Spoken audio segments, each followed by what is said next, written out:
ಕಾಂಗ್ರೆಸ್ನಲ್ಲಿ ಗಾಂಧಿ ತತ್ವಗಳು ಉಳಿದಿದೆಯಾ? ನಾನು ನಿಮ್ಮನ್ನೇ ಕೇಳ್ತೀನಿ. ಇಲ್ಲ, ಅವರು ಹೇಳ್ತಾರೆ ರಾಮ ಅನ್ನವ ನಮ್ಮ ಎದೆಯಲ್ಲಿದ್ದಾನೆ, ಬಿಜೆಪಿ ಅವರು ಬಾಯಲ್ಲಿದ್ದಾನೆ. ಯಾರಿಗೆ ಎಲ್ಲಿದ್ದಾರೆ ಅಂತೇಳಿ ಅವರವರಿಗೆ ಗೊತ್ತು.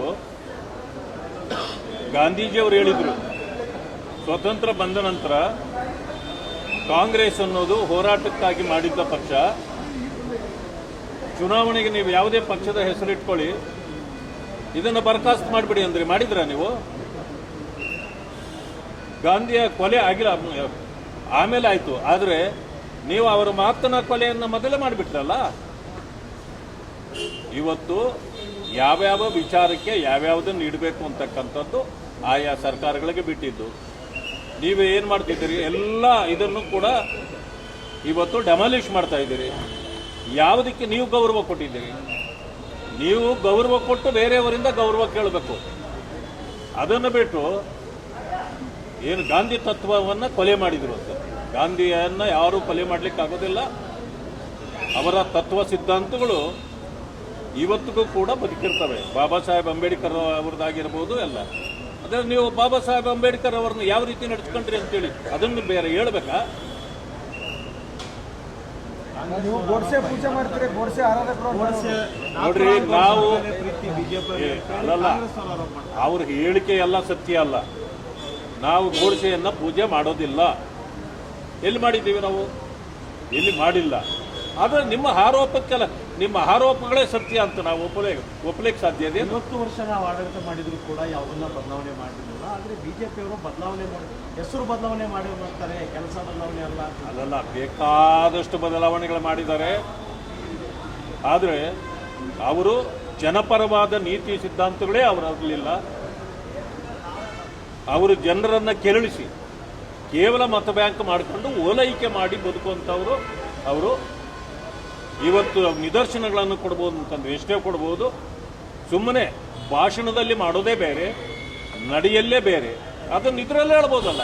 ಪರಿಶಿಷ್ಟ ಜಾತಿ ವರ್ಗಗಳಿಗೆ 42,000 ಕೋಟಿ ಇಟ್ಟಿದ್ದೀವಿ ಅಂತೇಳಿ ಇವತ್ತಿನವರೆಗೆ 1 ರೂಪಾಯಿನೂ ಅವರಿಗೆ ಸೇರಿದಂತೆ ಮಾಡಿರುವಂಥದ್ದು ಇಲ್ಲಲ್ಲ. ನೀತಿಗಳು ಹೇಳೋದು ಬದಲಾವಣೆ ಮಾಡೋದು ಅವಶ್ಯಕತೆ ಇತ್ತ ಬಿಜೆಪಿ ಸ್ಟ್ಯಾಂಡ್ ಅಲ್ಲ. ಅದು ಅದರ ಸ್ಟ್ಯಾಂಡ್ ಏನು ಅಂತಂದ್ರೆ ಜಿ ರಾಮ್ಜಿ ಅನ್ನೋದು ಏನು ಅನ್ನೋದನ್ನು ಅವ್ರನ್ನ ತಿಳ್ಕೊಳ್ಬೇಕು. ಈಗ ಒಂದು ಸಮಯ ಮನ್ರೇಗಾ ಅಂತಿತ್ತು. ಏನಾಗಿತ್ತು? ಸೇಮ್ ಕೆಲಸ ಸೇಮ್ ಇದೆಯಲ್ಲ, ಹೆಸರು ಬದಲಾವಣೆ ಆದರೂ ನಿಮಗೇನಾಯ್ತು? ನೀವು ಬದಲಾವಣೆ ಮಾಡಿರೋ ಬೇಕಾದಷ್ಟು ಹೆಸರುಗಳಿವೆ. ರಾಜ್ಯದ 40% ದುಡ್ಡು ಕೊಡ್ತೀವಿ, ರಾಜ್ಯದ ಕೇಳಿಲ್ಲ, ಅಭಿಪ್ರಾಯ ಕೇಳಿಲ್ಲ, ಹೆಸರು ಬದಲಾವಣೆ ಮಾತ್ರ ಸಾಧನೆನ. ಬಟ್ ಕರ್ನಾಟಕವನ್ನೇ ಕೇಳಬೇಕಂತಿಲ್ಲ. ಕೇಂದ್ರ ಸರ್ಕಾರ ಎಲ್ಲ ರಾಜ್ಯಗಳ ಒಡೆಯ ಅವರು ಕೋಳಿ ಕೇಳಿ ಮಸಾಲೆ ಅರಿಯುವಂಥದ್ದಲ್ಲ. ಎಷ್ಟು % ನೀವು ಕೊಡ್ತೀರಿ, ಎಷ್ಟು % ನಾವು ಕೊಡ್ತೀವಿ. ಯಾರು ಯಾರ ಮನೆಯಿಂದ ತಂದು ಕೊಡೋದಿಲ್ಲ. ಇದು ದೇಶದ ಜನರ ಹಣ. ಅದು ಸದ್ವಿನಿಯೋಗ ಆಗಬೇಕು. ಹೆಸರು ಬದಲಾವಣೆ ಆದರೆ ಏನೂ ಆಗೋದಿಲ್ಲ. ಆದರೆ ಇವತ್ತು ಅರ್ಥ ಮಾಡ್ಕೊಳ್ಬೇಕು ಜನರಿಗೆ, ನಾವು ಯಾವ ರೀತಿ ಕೆಲಸ ಕೊಡಬೇಕು, ಅವರ ಸಮಸ್ಯೆಗಳಿಗೆ ಪರಿಹಾರ ಕೊಡಬೇಕನ್ನೋದು. ಈಗ ಬೆಳಗಾವಿ ಅಧಿವೇಶನ ಅಂದರೆ ಪ್ರತಿಭಟನೆ ಅಧಿವೇಶನ ಆಗಿಬಿಟ್ಟಿದೆ. ಇನ್ನು ಉಳಿದಂಥ ದಿನಗಳಲ್ಲಿ ಉತ್ತರ ಕರ್ನಾಟಕದ ಸಮಸ್ಯೆಗಳ ಚರ್ಚೆ ಆಗುತ್ತಾ ಅಂತ ನಾನು 1 ವಾರ ಈ ಸದನವನ್ನು 1 ವಾರಕ್ಕೆ ವಿಸ್ತರಿಸಬೇಕು ಅಂತೇಳಿ ಈಗಾಗಲೇ ಪತ್ರ ಕೊಟ್ಟಿದ್ದೇನೆ.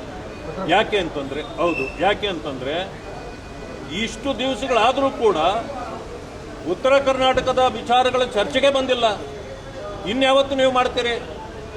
ನೀವೇನು ಕುಂದ ತಿಂದು ಹೋಗಕ್ಕೆ ಬಂದಿದ್ದೀರಾ ಅಂತ ಜನ ಕೇಳ್ತಾರೆ ನಾಳೆ. ನಾವೇನು ಉತ್ತರ ಕೊಡ್ಬೇಕು ಅದಕ್ಕೆ? ಆ ಕಾರಣದಿಂದಲೇ 1 ವಾರ ವಿಸ್ತರಿಸಿ ಚರ್ಚೆ ಮಾಡೋಣ, ಆ ಸಮಸ್ಯೆಗಳಿಗೆ ಪರಿಹಾರ ಕೊಡೋಣ. ಇವತ್ತು 100 ಸಂಘಟನೆಗಳು ಇವತ್ತು ಹೋರಾಟಕ್ಕಿಳಿದಿವೆ. ಯಾವಾಗಲೂ ಅಷ್ಟಿರೋದಿಲ್ಲ. ಈಗ ಬೆಂಗಳೂರಿನಲ್ಲಿ ನಡೆದಾಗ 2-3 ಸಂಘಟನೆಗಳು ಕೂಡ ಹೋರಾಟಕ್ಕೆ ಬರೋದಿಲ್ಲ. ಇಲ್ಲಾಕೆ ಅಷ್ಟು ಬರ್ತವೆ ಅಂದರೆ ಅಷ್ಟು ಸಮಸ್ಯೆ ಇದೆ. ಸಮಸ್ಯೆ ಇರೋದನ್ನು ಪರಿಹಾರ ಮಾಡದೆ ನಾವು ಇಲ್ಲಿಂದ 1 ವಾರ ಬಂದ್ವಿ, ಪಿಕ್ನಿಕ್ ಬಂದ್ವಿ, ಹೋದ್ವಿ ಅಂತ ಅನ್ಸ್ಕೊಳಕ್ಕೆ ನಾವು ಸಿದ್ಧರಿಲ್ಲ. ಸರ್ಕಾರ ಇದಕ್ಕೆ ಒತ್ತು ಕೊಡಬೇಕು. ಅವರ ಸಮಸ್ಯೆಗಳಿಗೆ ಪರಿಹಾರ ಮಾಡಲಿಕ್ಕೆ ಅವರು ಮುಂದೆ ಬರಬೇಕು. ಇಲ್ಲ ಯಾವ ಪಕ್ಷ ನೋಡಿ, ನಮ್ಮ ಹೋರಾಟ ಇರ್ತಕ್ಕಂಥದ್ದು ಅಧಿಕಾರ ಮಾಡೋರು ಚಿಂತೆ ಮಾಡ್ಬೇಕು. ಅದನ್ನ ಅಧಿಕಾರ ಮಾಡೋರು ಚಿಂತೆ ಮಾಡ್ಬೇಕು ಅದನ್ನ. ನೀವು ಕೇಳೋ ಪ್ರಶ್ನೆ ಅಧಿಕಾರ ಮಾಡೋರಿಗೆ ಕೇಳಬೇಕು. ವಿರೋಧ ಪಕ್ಷದ ಜವಾಬ್ದಾರಿ ಇಲ್ಲ ಅಂತೀರಾ? ಈಗ ಇರೋದಕ್ಕೆ ಅಲ್ವಾ ನಮ್ಮ ಹೋರಾಟ ಮಾಡ್ತಾ ಇರೋದು. ಯೋಜನೆ ಅರಣ್ಯ ನ್ಯಾಯಾಧಿಕರಣ ಬೇಕು, ಯಾವುದು ನೋಟಿಫಿಕೇಶನ್ ಮಾಡ್ತಾರೆ ಕೇಂದ್ರದಿಂದ, ಯಾವ್ದು ಯೋಜನೆಗಳೆಲ್ಲ ಹಾ ಕೇಂದ್ರದಿಂದ ನಾವು ಇದು ಮಾಡ್ತಾ ಇಲ್ಲ, ಸುಪ್ರೀಂ ಕೋರ್ಟ್ ಸಪೋರ್ಟ್ ಮಾಡ್ತಾ ಇಲ್ಲ, ಅಂದ್ರೆ ಉತ್ತರ ಕರ್ನಾಟಕ ಭಾಗದ ಜನರು ನೋಡಿ, ನೀವು ಕೋರ್ಟ್ ಸಪೋರ್ಟ್ ಮಾಡ್ತಾ ಇಲ್ಲ ಅಂತ ಹೇಳ್ಬೇಡಿ. ಕೋರ್ಟಿನ ಮೇಲೆ ಯಾರು ಆಪಾದನೆ ಮಾಡಕ್ಕಾಗೋದಿಲ್ಲ. ನೋಡಿ, ಗೆಜೆಟ್ ನೋಟಿಫಿಕೇಶನ್ ಆಗಿದೆ. ಕೋರ್ಟ್ಗಳ ಅಡ್ಡ ಬಂದಾಗ ಗೌರವಿಸ್ತಕ್ಕಂಥ ಕೆಲಸವನ್ನ ಮಾಡಬೇಕು. ಎರಡನೇ ತೀರ್ಪು ಗೆಜೆಟ್ ಆಗಿಲ್ಲ. ಈಗ ಸರ್ವಪಕ್ಷ ನಿಯೋಗ ತಗೊಂಡು ಹೋಗಿ ಕೇಂದ್ರ ಸರ್ಕಾರ ಒತ್ತಾಯ ಮಾಡೋಕೆ ನಿಮಗೇನಾಗುತ್ತೆ? ಕೇಂದ್ರದಲ್ಲಿ ಒಂದು ಆದ್ರೆ ನಿಮಿಷದಲ್ಲಿ ಆಗೋ ನೀವು ಕೆಲಸ ಮುಖ್ಯಮಂತ್ರಿಗಳನ್ನ ಕೇಳ್ರಿ. ಹಾಗಾದ್ರೆ ಮುಖ್ಯಮಂತ್ರಿಗಳು ಅಷ್ಟೇ ಪಾತ್ರ. ಮುಖ್ಯಮಂತ್ರಿಗಳನ್ನ ಕೇಳ್ರಿ. ಅವರು ಬನ್ನಿ ಹೋಗೋಣ ಅಂತಂದಾಗ ಯಾರಾದ್ರೂ ವಿರೋಧಿಸಿದ್ರೆ ನೀವು ನಿಮ್ಮ ಪ್ರಶ್ನೆ ಸರಿ ಇದೆ, ನಾವ್ಯಾರು ವಿರೋಧಿಸೋದಿಲ್ಲ.